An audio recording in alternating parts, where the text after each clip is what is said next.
What is going on, everybody? My name is Eric Ortiz, and today I want to be talking, guys, about one of the most controversial subjects, and that's do video games make people violent? Let's get straight to it. So, the first one are types of games. I chose three: shooters, RPGs, and life simulation games. And the first one is shooters, so games like Destiny 2, Call of Duty, Apex Legends. And these games, the basis of it is for you to kill the other player. And these type of games have a wide variety of weapons to kill the player, like guns, bazookas, grenades, superpowers. And the basis of these games is to kill the other player. And these games are pretty fast, high intensity, and they're pretty range inducing. And the basis of these games is to kill the player. And that's pretty violent of a game because these games have gore or blood.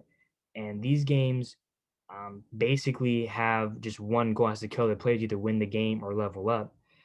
The second is RPGs. RPGs are called role playing games, and role play games are personally my favorite. And these are story based games that allow the player to level up, get new gear, fight bosses, and interact with the world around them. So games like Final Fantasy VII, the remake, or Spider-Man Miles Morales, and these games actually have a story and an ending. So you might have like a mom in that game, and you interact with her, or like you have different friends, and your goal is to like fight, the bad guy.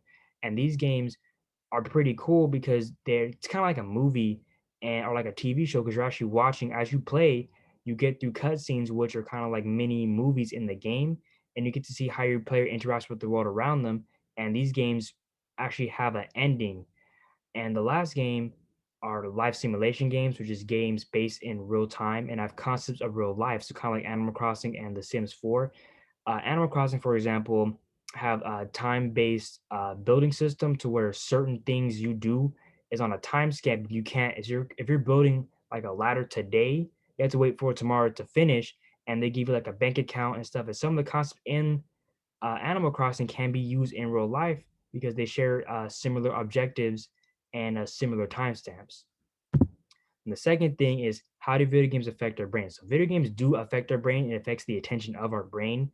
So that means that gamers actually have pay more attention to more demanding tasks, kind of like an essay or like a studying for a test, because our brains are wired to pay attention to like the enemy behind us or how long does this take place for it to work. And people who don't game, their attention span is still the same, but it's not as high as people who game.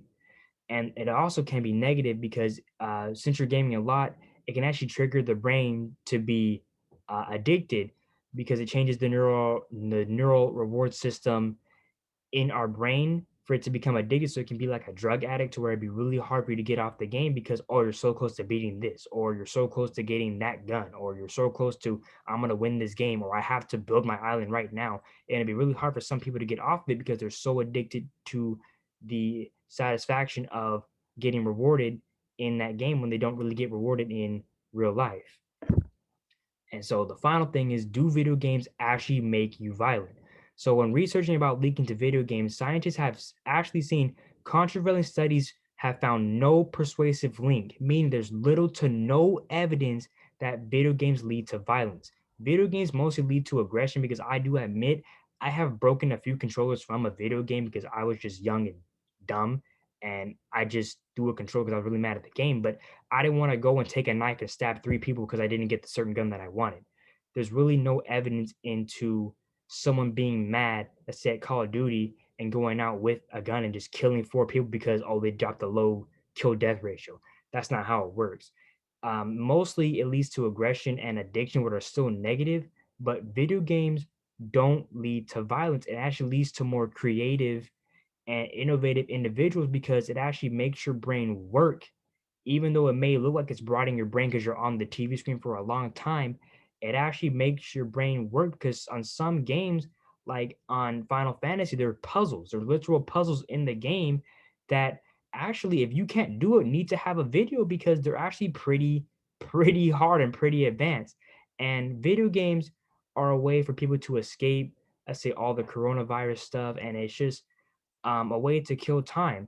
But video games and all do not make people violent because there's really no persuasive link or there's literally no evidence on showing someone having a killing motive due to video games. And that's all I have for you. My name is Eric Ortiz, and thank you for listening to my persuasive speech. I'll see you guys later.